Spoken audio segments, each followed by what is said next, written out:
Shannon is licensed by the state of Iowa as a mental health counselor and holds certification in perinatal mental health.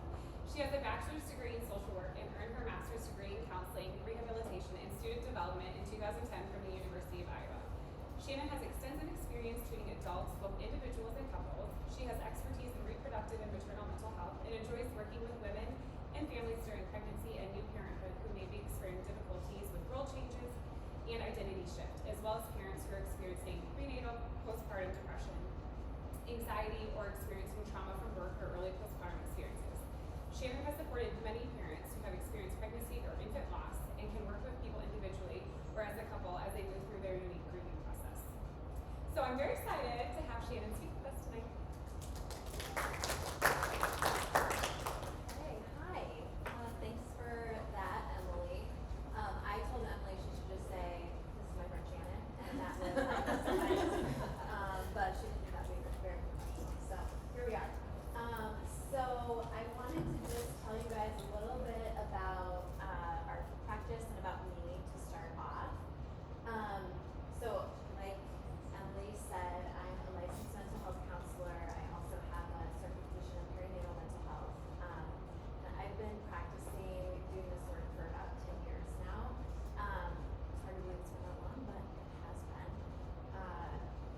So I co-own MWR Counseling, and we are a multi-specialty group practice. So I just kind of listed some of the stuff that we do and we do really well up here. So I started developing a specialization in perinatal mental health 10 years ago. And so what that meant was I kind of started out in the postpartum depression space, and nobody was really doing that at that time. But what happened, and I didn't really anticipate, was I was getting people, women, with all sorts of reproductive stuff. So infertility, pregnancy loss, stillbirth, mental health, depression, anxiety, all of that, birth trauma. So I ended up getting more and more training doing it, and I ended up sitting with a lot of women who have been dealing with some of the things that you all are dealing with. So thank you for letting me be here tonight. I appreciate it. Okay. So who is comfortable talking about emotions? Anyone? Yeah? Okay. Well, hopefully, yay. Hopefully we can get a little bit more comfortable with that tonight.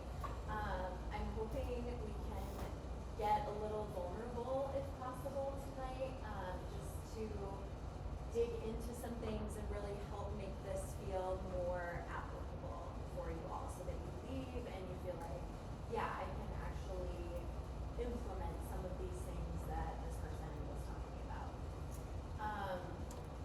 We're gonna start by, I'm like a big picture funnel down kind of person, so we're gonna talk more about general feelings information initially, and then we'll kind of get more into infertility specific feelings and experiences. Please raise your hand, interrupt me if you have questions, if you have a comment, if something feels relatable, because I want this to be more like that rather than me just talking at you for an hour. That's no fun for anyone. Okay, so first slide here, you guys, we won't have too much stuff on the PowerPoint, but difficult emotions can be really overwhelming to manage. At times, but I think a lot of the time it can be. I don't know about you all. I wasn't super equipped in my family of origin on how to manage feelings, and so that doesn't necessarily change as we get into adulthood unless we very intentionally and thoughtfully learn how to do that. So my hope today is that you can begin to change your relationship with emotions, maybe come out feeling a little bit less scared or overwhelmed by them, and feel more accepting of some of those feelings that you experience.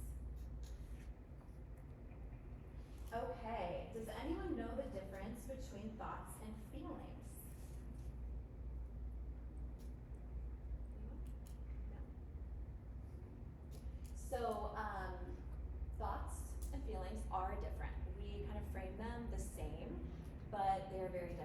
So, does anyone ever say, well, I feel like I da da da da da da? Yes. So that's a thought, that's not a feeling. And I think a lot of times we try and like kind of sugarcoat or minimize our feelings because we don't really wanna like say it or put it out there. And so we end up just kind of sharing our thoughts instead of our feelings.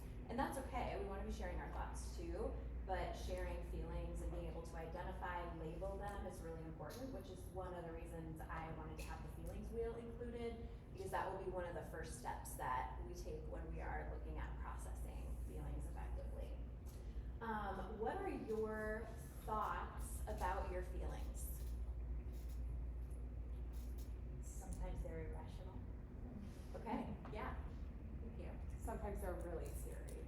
Yes, yeah, what's scary about them?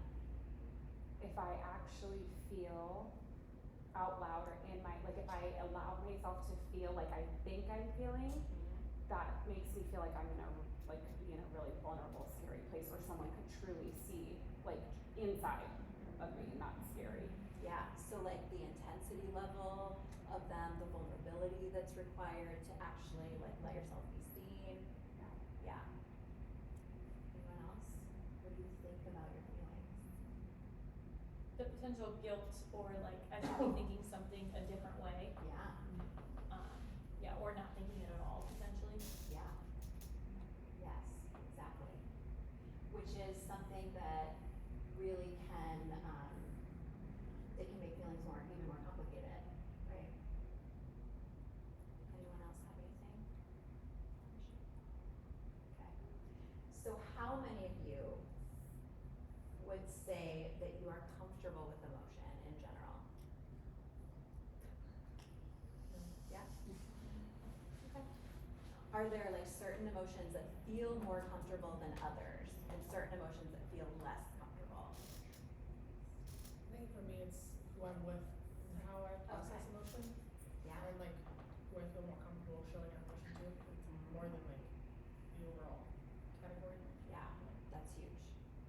Great point.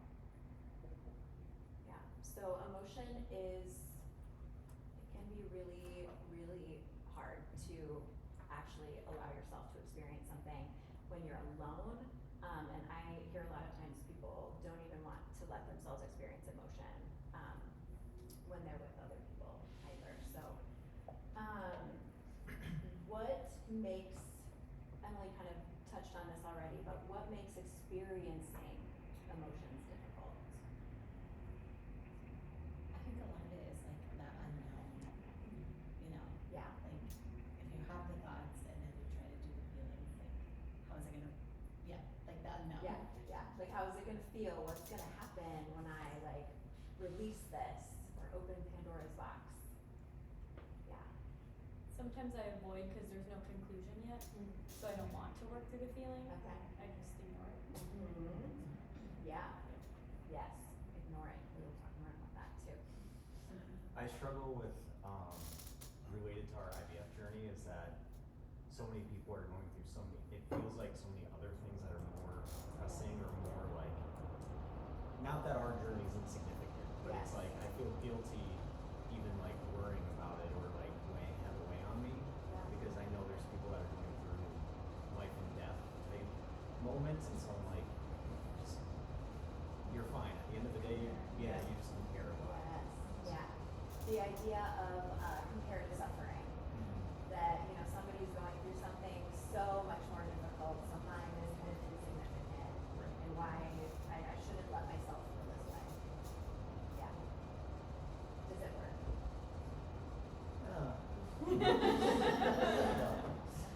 Yeah. Avoiding. Yeah, okay.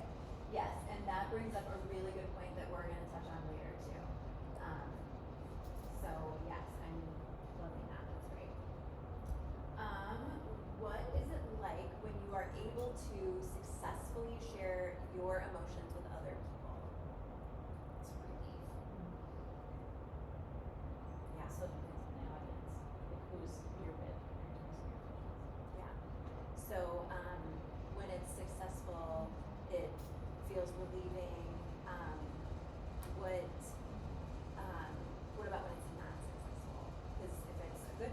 share with or if it's not a good person to share with, invalidating.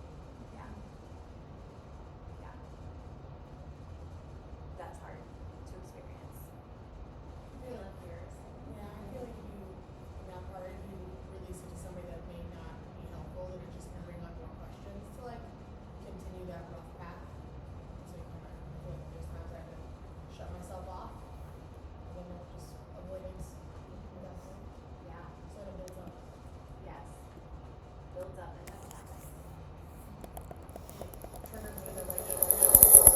I just like, you know, like, Yeah. I just like get away, and then, Yeah, it's kind of one extreme yeah. end or the other where you're avoiding shutting down or you're kind of blowing up. Yeah. Okay. So I wanted to give you guys just some definitions here. So emotion is defined as a conscious mental reaction to anger or fear, subjectively experienced as strong feeling, usually directed toward a specific object and typically accompanied by physiological and behavioral changes in the body. Emotion and feeling are used pretty interchangeably. I put this in here mostly because the way that I kind of talk about them, emotions are more the like mental part of it. Feelings I think of more as like the physiological element of it. So an example of that is if I'm feeling nervous, then I might have butterflies in my stomach, right? So butterflies in my stomach is kind of a good cue of that experience of nervousness. What about anger? How does that present in the body typically? Tense. Yeah. Bloodshot hot. Yes. I hate that part. It's always such a, it's like a, yes, it's a dead giveaway, right? Can you say it again? Oh, Like flush, like red. yes. Cotton mouth. Yes, yeah. Yep. There's a lot of like, yeah, the tension that happens, shaking, your heart races, you might be kind of more shallowly breathing. All of those things are good indicators of anger. And so some people are really like disembodied from their physiological experience of feelings because it's so uncomfortable, right? That they might not even really be present with that part of it. And so part of effectively processing a feeling, which we'll talk about, is getting more connected with that like physical experience of it and letting that part move through. So up here, I said we often interpret these sensations in a negative manner, which then can add an additional layer of complicated emotion, right? So if I'm feeling really nervous and I have butterflies and I'm thinking, oh my god, I need to make this go away, I need to make this go away, this is terrible, this is awful, I can't stand it, then I'm probably working myself up even further. And so being able to identify that, normalize that, and let it move through is really helpful. There are a lot of emotions, guys, like a lot of emotions.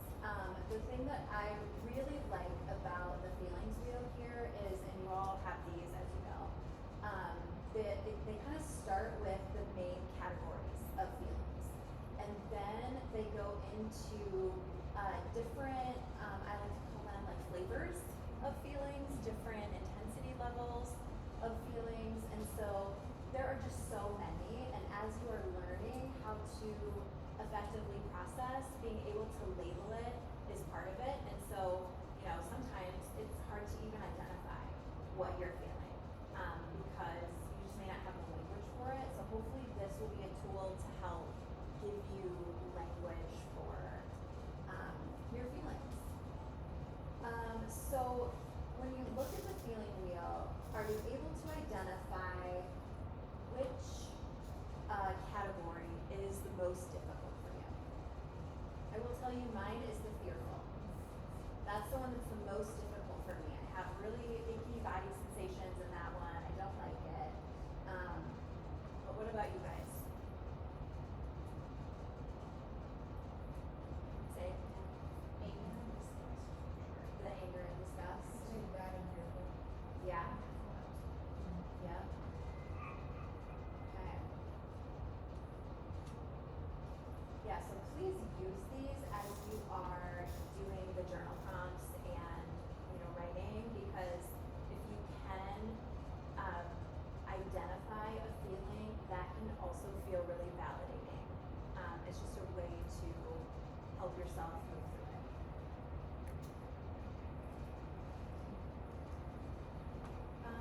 Okay, one other thing I wanted to mention before we go that way.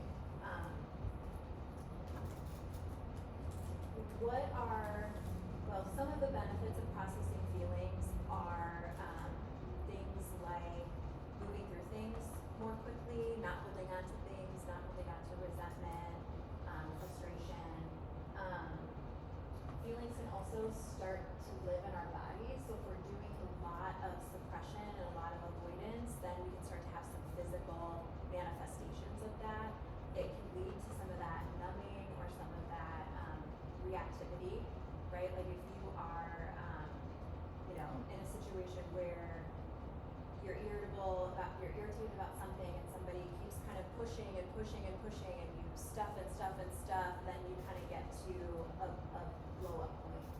And that can then cause conflict in relationships and cause a lot of other difficulties. So there are benefits to processing feelings, even though it might feel like it kind of works in the short term to avoid or suppress. Okay, primary and secondary emotions. This is something that I find really useful when I'm working with my clients, because a lot of times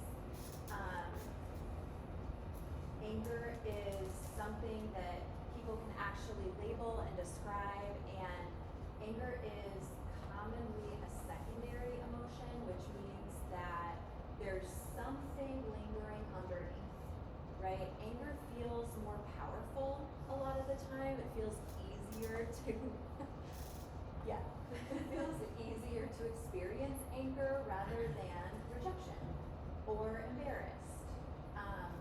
And so we will kind of turn some of those primary emotions into anger in order to feel better about it.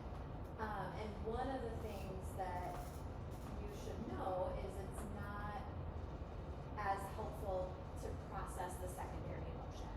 You want to make sure you're kind of asking yourself, is there anything underneath this anger, right? Because then you want to get to that primary emotion in order to process that more effectively.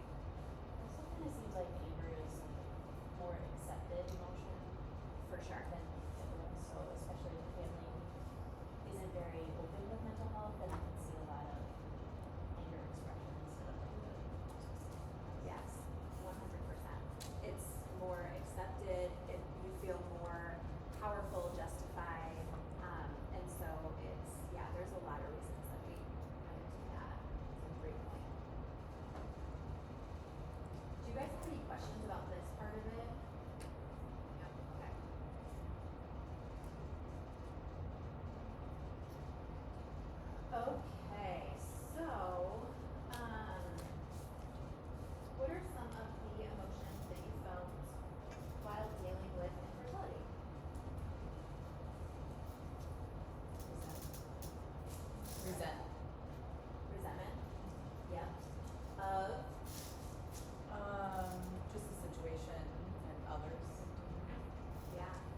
there's a lot. I mean, a lot. These are some that I commonly hear you guys have listed, a lot of them. Uncertainty, we're gonna talk more about uncertainty.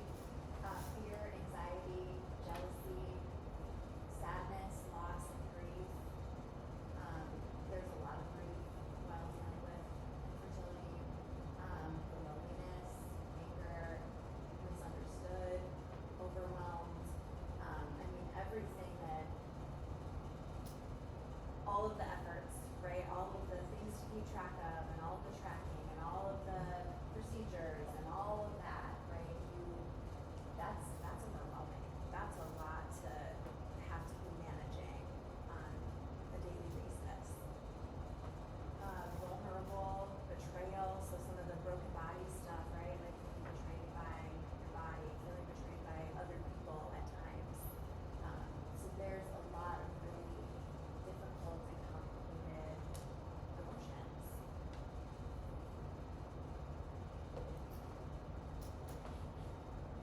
Do you, when you've been experiencing things like this, are you bringing any judgment to that?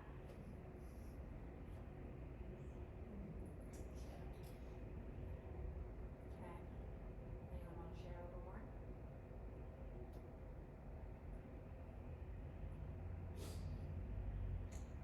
I think when you grow up in a family of origin where you're not supposed to feel, yeah, it's easy to feel very self-critical, like, well, I just need to push through and it's fine. And like, I loved what you shared about the comparison, you know, 'cause it's like, well, it's not that bad, right? Like, Yeah. it's not, you know, I'm not dying, just can't have a child, you know, so, I just can't have a child. yeah, it's not that big of a deal. Yeah. Yeah. Yeah. Probably a lot of shoulds, right? Like I shouldn't be feeling this way. So there can be, we can judge ourselves and our feelings a lot. Can I ask you what you're experiencing? Would that be okay? Yeah, I'll try. I don't know. Our journey's been long and broken and like it's male factor and I just inadequate. I just feel like I don't know. I mean, It's also newer news in the last like month of. I don't know, it's just hard. Thanks. And I don't have friends that I can talk to about it, and I'd say men, you don't typically get to talk about it. And again, my friends, they don't know what to say, or you gotta stop thinking about it, or like, it'll happen if it's gonna happen, and it's like, literally nothing's helpful. And my parents, in every situation, like, bless their heart, like, they're wanting to help. They can't. I have two sisters, like, I mean, like, one of the, like, our very first one, we were successful on, well, the furthest we've been. Yeah. I mean, she walked out of our house after we shared the news with my nieces, because she just had a miscarriage, and now she's gonna have a one-year-old Sister, yeah. she's gonna have a one-year-old here in a couple months, and it's like, since then, I mean, so it just sucks, cause we, you know, and we're just such planners in everything we do, which, you know, joke's on us, and like, I don't know, I mean, I've gone to therapy and I don't know how to talk about it, because I constantly fall back on and immediately put the guard up of like, I shouldn't feel this way, like, I shouldn't have this feeling, like, there are people, like, I don't know, not to make, sorry, I don't mean to make this about me, but like, This is what we're but, like, I work with a lot of people that have a lot, that I lead, that have a lot of different stories, that they come into work with a lot of different challenges, and so when I hear those, and I love being able to listen to them, but it's so hard to like, yeah, that is a bigger deal than our IVF stuff, but I never can, I don't know, and Chris and I don't talk about it a whole lot, cause like, it's our life, we're doing it together kind of thing, so it's, I don't know, so just hearing you guys say those words, it's like, yeah, that is how I'm feeling about it, I guess, and so, yeah. Why does it feel like you have to compare? I don't know, for me, I don't know if it's like growing up in a small town, so it's like either you're popular or you aren't, like, kind of thing. And so like there's always this like constant quest of like fitting in kind of thing. Not that like I didn't, but like it just was always like this strong divide that felt like a small town had, where like, I don't know, I didn't go to a bigger school, but at bigger schools it feels like there's the pockets where you can find your own. And so I think that it probably stems from that a little bit of like, my hometown, if you don't have a ball in your hand, then you're no one, basically. And so if you aren't good at sports, and I wasn't, so, I feel like compare sometimes is validating. Not always in the positive of like, I'm doing right or wrong, but you're putting yourself into the normal or like the expectations of society kind of thing. So you're just comparing yourself to the typical or the atypical. Yeah, we do it all the time, right? Like comparison is a way we sort ourselves, we kind of figure out what our positioning is related to anything, really. And I think with, you know, what you've been sharing about my experience is less than these other people's, there's probably some truth there in certain situations, and it's also more than other people's. And so being able to kind of identify that perspective is a great thing, but also that doesn't mean we have to minimize what we're going through. true. Yeah, and it's hard to break out of those patterns. Yeah. It's just, sorry, just the other thing, like, so I work for my family's business, it's extended family, and my cousin's the president, and it floors me. I mean, he sets calendar reminders, like, oh, I had a calendar reminder to go out to come check on you. And like, it's more like, it's like disingenuous, right? Like, you couldn't have to say you had the calendar reminder, right? Like, yeah, it's like, you don't need to tell me that. You can just say, hey, I want to see how you were doing. And then like, he's yeah, I don't work, and like so he checks in, but he always has to be right, or he always has to be a guy that knows a little more than someone else. So like, I'm over here describing like, yeah, Kristen had retained tissue, we had to have a D&C, it's back probably to her miscarriage back in February. Well, I don't know much about the female anatomy, but I won't suspect that's probably the case. Where the fuck? I mean, like, I don't know what to tell you, man. Like, sorry. So like, it's just like, there's like one person, like my boss, thank God, is awesome, and like he's the only person that I feel like I can like really go to, which is wonderful. But like when you just have these people that like they're trying to care, and I respect that they don't know what to say, it just irks even Better more. to say nothing. Right. So then I just hold it in, and so like so kind of jumped me to today hearing people I could resonate with. So. Yeah. But I think it goes back to like why we don't share our emotions in the first place, because we're somehow expecting a response, and then when we don't get it, like the way, you know what I mean? Like, if we know what we would have responded to the person in that situation, and then we don't hear it back, like it just, like you said, puts that wall up of, well, Right. why do I bother? I think sometimes the responses from people that we want are more hurtful, like, what happened, or you sure can't adopt, or you can, I was like, okay, that's this response that you need to say that maybe to ask for, but then it's again, like, you don't know the situation, so I think it hurts me more, and I think that's why I kind of close up and don't tell certain people. It's protective. Yeah, In some ways. because I don't want to hurt more than I already am. Yeah. And I think that's, you know, part of this is knowing who is a safe person to be able to share with, like who in your life is an emotionally supportive, safe person that you can talk to. That's not going to be everybody. Some people in your life are going to be really great physical supports, right? Like, okay, if I'm sick or if I have a procedure, this person, you know, would be very good to bring me a meal or, you know, help me around the house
jealous. Yeah.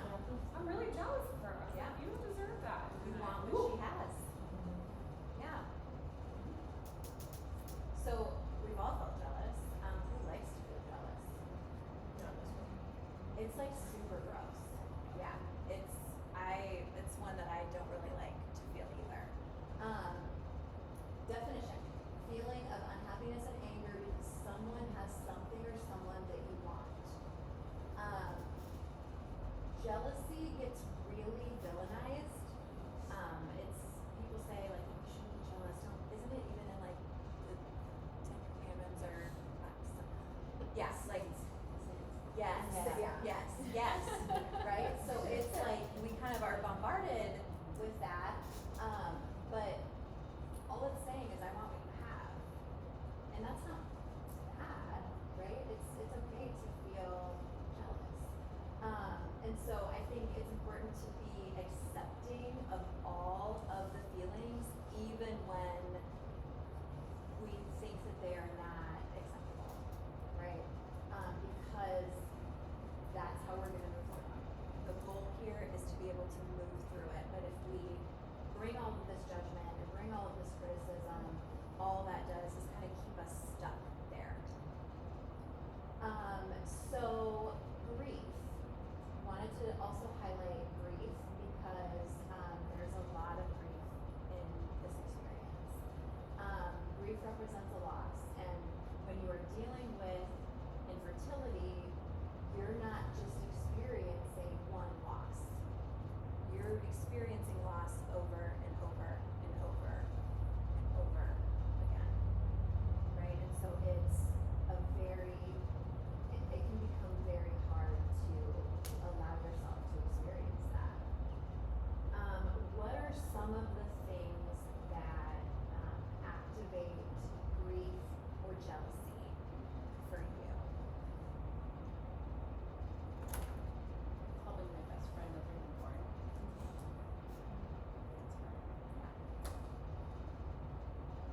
Yes. How are you managing that?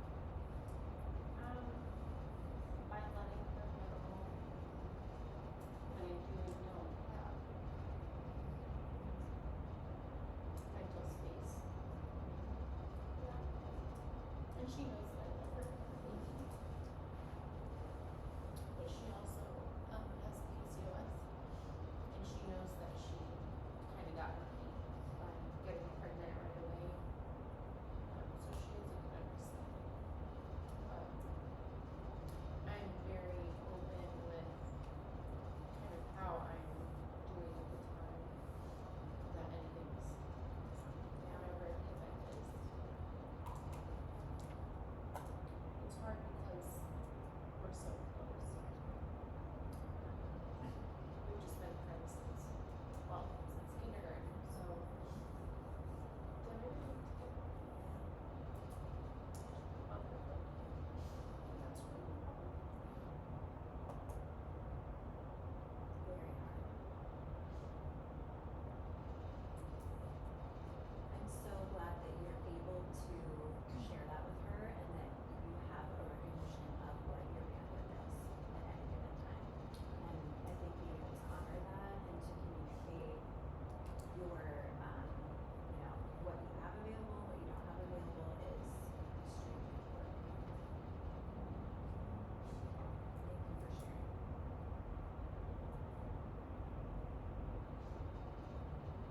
Else? What activates grief, activates jealousy?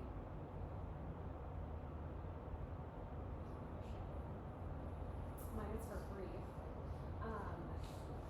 There is a certain child print that has like elephants and giraffes and things.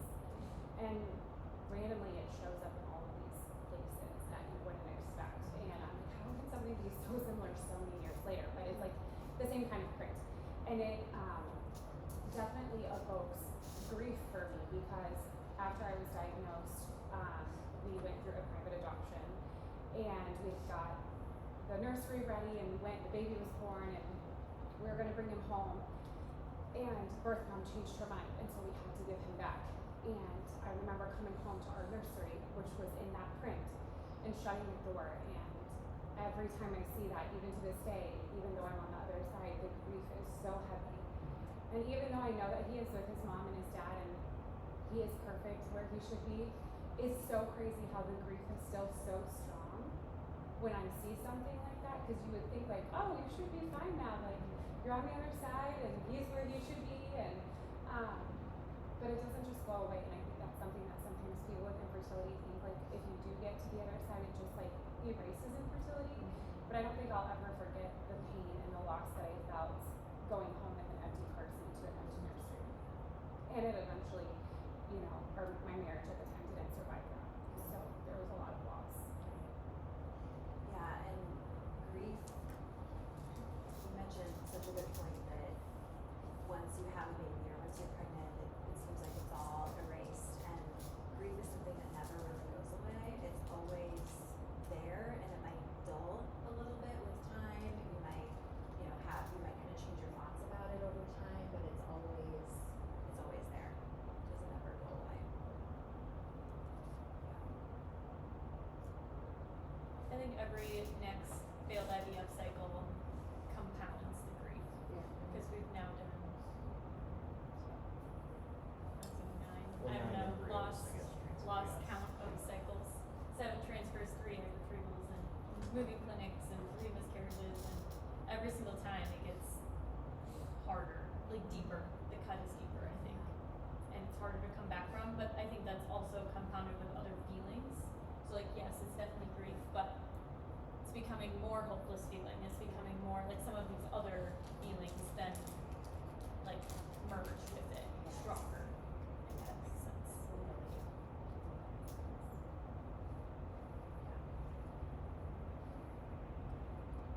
So the reason I put these two emotions together on this slide was because I think a lot of times feelings really, they co-occur, right? We have so many at one time, and I think grief and jealousy are they're often existing together.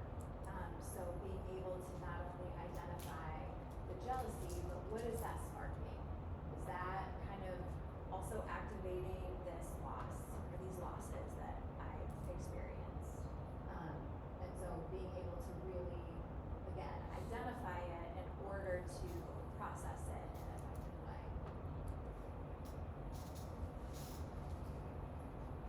Okay, let's talk about uncertainty. I treat a lot of anxiety, so I talk about uncertainty all day long. But no one's really mentioned it quite yet here. So I think it's important to bring up because it can be extremely hard to tolerate, and it can be a really big driver of anxiety or anxiety-driven behavior. So if you're feeling uncertain about your next cycle or next procedure or whatever, that can lead to a lot of like thinking about it, right? Like stewing, trying to figure it out, thinking about, okay, well, if this then that, or if this then that, or if this then that, and that can keep you really, really stuck in that uncertainty. And we think that we're like kind of preparing ourselves. We do this also when maybe there's something coming up and you are like kind of hopeful, but you don't want to be too hopeful about it because you don't want to be really disappointed. So you're kind of like going through all the worst case things in order to like feel less hopeful or to like prepare yourself, but really it doesn't prepare you ultimately, and it again keeps you really stuck rather than helping you actually move through those emotions that you're experiencing. So I wanted to make sure that we brought this up and touched on it because it is a really hard one. I don't manage this well personally. I am a planner. I'm very type A, and so I don't like when I don't know something, and that's exactly what infertility is. We just don't know, right? So uncertainty. Make sure you're writing about this one. Okay. Holding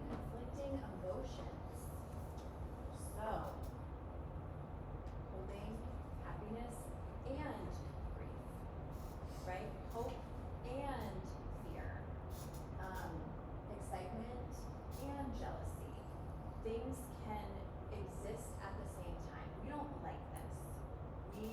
It doesn't like fit kind of nicely or neatly into a box, so we don't really like to do this, but this is really important. So being able to identify, okay, yeah, my friend just had a baby and I'm really happy for her and I'm really sad for me. And both of those things are true at the exact same time. One of those things does not negate the other thing. You don't have to choose one. You can have both. And so being able to identify that, and sometimes you might be feeling a little more excited for her, right? And you might be kind of present with that excitement. And other times you're gonna feel more of that sadness. And that's okay. It's all okay. As I think you're getting the picture, this happens more often than not. So being able to identify kind of the constellation of emotion rather than just an emotion is going to be really helpful to you. Let's see. Okay, so we talked about a lot of things. So what do you do with this information? The goal is not to like make feelings go away necessarily. Sometimes people will use coping tools and be like, oh my gosh, okay, I'm gonna make this go away. I'm gonna like do this thing and then it's gonna go away and then I'm not gonna feel this anymore. And that's not really the goal. Like my goal for you would be that you can really identify, allow, accept, not judge or criticize yourself for the emotions that you're experiencing, and just be able to move through it in a better way. Another element of that is like supporting your body as you're experiencing it. So sometimes it's just really uncomfortable. Your body just doesn't feel good. So what are the things that I can do with the intent to not make it go away, not make it disappear, but to support my body as I am sitting with this feeling. And that's the intention there is very, very different. Okay, so effective feeling processing. Some steps to take here. You can identify the emotion and the related sensation. So I like to do this in a very experiential way. So we'll practice a little bit. So I want you all to think of a situation recently that evoked some emotion for you. Probably like a negative one.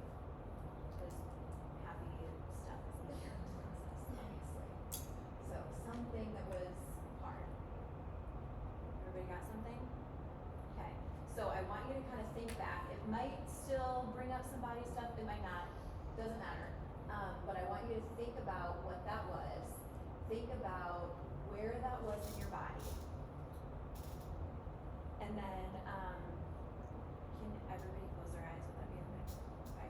So I want you to close your eyes, and I want you to just really focus on that point in your body.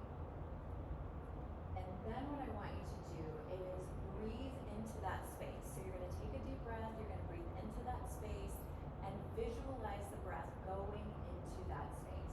You can visualize it as a color, as some shapes, something going into that space. Then you're going to breathe it back out. And then you're just going to do that. And when your thoughts start to wander, you're going to bring it back to your body, back to the discomfort that you're feeling. And just really focus on that discomfort. And you're going to do that until it goes away.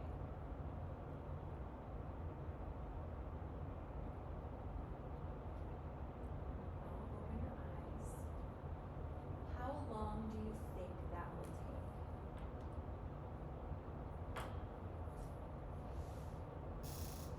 It might depend on like when you experience the emotion and how fresh it is. Yeah. And even the intensity of it. So if it's a really, really bad one, how long do you think it might take? Maybe over like several times over like days or weeks. Okay.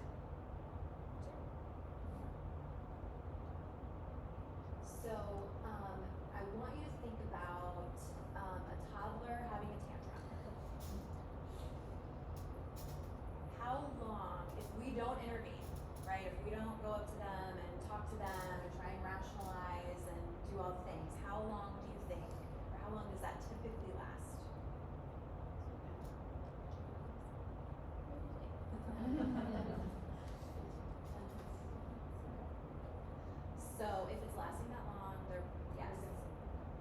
usually a couple minutes. If it's lasting that long, there might be a little intervention going on.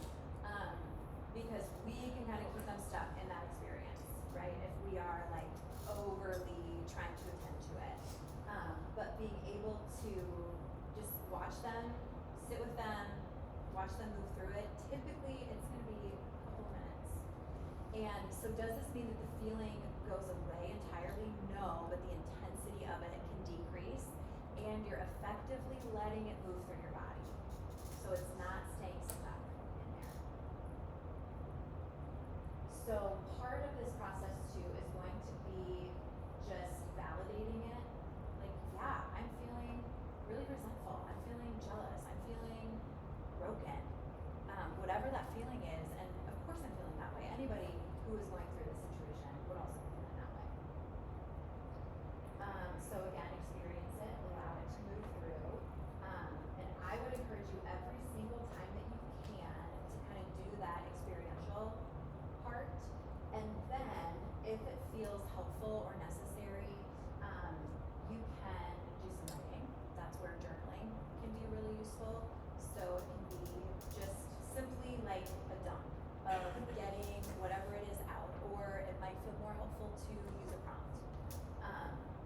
Verbally expressing is really helpful for some people, so being able to actually just like talk to someone that you trust who's a really good support.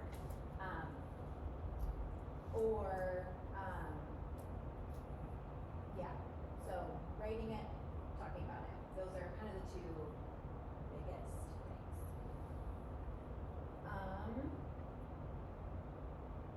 So a question that I often get, a barrier for people is like, what if I can't do that?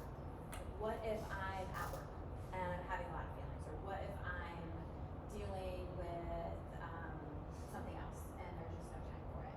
That's okay.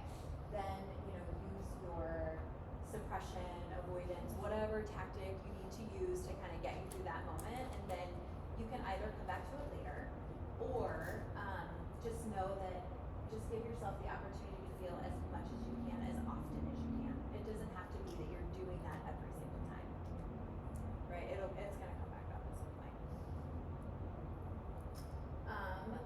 It's really important. One other thing I was gonna say about that. If you feel like, okay, this feeling is too overwhelming, and I feel like I just need to, like really get back into the present moment. Some mental grounding strategies can be useful. Does anybody want to volunteer to kind of show? It's easy, I promise. Emily, I can do it in seconds. Okay. Where do I need to go? Okay, you're fine right there. Okay. This is super easy, I promise. So what I want you to do is, as quickly as you can, you're going to look around the room and you're going to list off every color that you see. Now? You can repeat colors Oh. just as quickly as you can. Okay, red, mauve, pink, gray, black, purple, blue, burgundy, light green, light green again, purple, that's not purple, that's violet, that's blue, that's pink, that's dark green, that's cream, that's black and gray, that's lighter green, that's black, that's dark green, light purple, white, I have mauve, no mauve for me, mauve over here, black, Okay, green. so tell me what you noticed about that. I saw a lot of colors. I Yeah. labeled some of them incorrectly. Yeah. But did you notice anything else? That's all I was focusing on. Yeah. I was trying to go really fast. Right. I couldn't think of anything And else. that's the whole point of it, is to go pretty fast. So with any mental grounding, that's what you're gonna do. You can do it with colors, and you can do this silently, right? So if you're in a meeting and you need to just quickly ground yourself, you can do that with categories of things. You can do it with states. I don't like to do it with people when they know the state alphabet song though. That's like not cool. You can do cities in Iowa, streets in Marion, yes, the 5 senses can be a really useful grounding tool. So that would be a way if you are like, no, I need to like get out of this space and I need to get back into my executive functioning, that's a strategy to use. It's also, when you're doing any of this, it's really, really important to bring curiosity and not judgment. Be curious about how you're feeling. Be curious about what's going on in your body. It's all information. something about our inner world, it's telling us something about ourselves. So bring curiosity over judgment. Okay, so one of the last things here, I know we're about at time, or we're at time. So one of the things you were mentioning earlier was like that idea of suffering, right? And so being able to recognize that it can be true that this person's situation is really bad and my situation is really bad. And it doesn't, again, one doesn't negate the other, one doesn't have to be more true. It's just both of those things are true. And that's just what it is. I think it's important to shift language to using like both and in order to really get at that. So instead of using, well, I'm really excited for you, but I'm really excited for you and, right? So just shifting that language, and I think that's even in our self-talk, that's really important because I don't know about you, but I talk to myself all day long, and so that language is really, really important, and it makes a difference. Okay, this is just that one of the last things. There's like a couple more things. So communicating emotions to other people around you. We've already touched on this quite a bit. It can be really problematic. I'm not going to sugarcoat that. But it can also be really useful to alleviate some distress if you do have people who really understand, or even if people don't necessarily understand, at least being able to share where you're at, that can feel good, that can feel helpful. So I think looking at, expectations too, of like, do I expect this person to say something helpful or not harmful? Really kind of trying to lower those expectations for certain people in your lives. Should you have to do that? No, absolutely not. However, it is a reality in a lot of situations.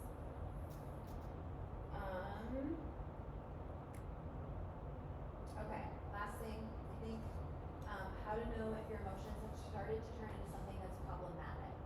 So if you are engaging in maladaptive coping behavior in response to your emotions, and that maladaptive coping behavior starts to interfere with your life, that would be one way to know that, okay, maybe I need to have a little bit more support in like processing this.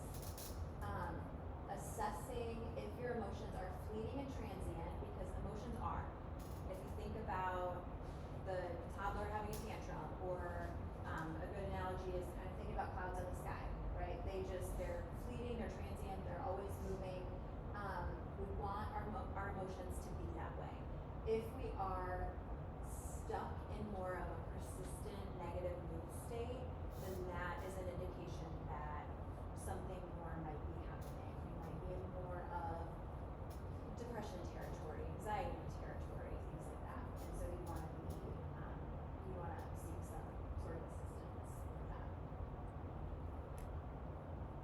Other considerations I just threw in here, the cyclical nature of emotion, cycles, right, menstrual cycles, this can have a huge impact on emotions throughout the course of the month.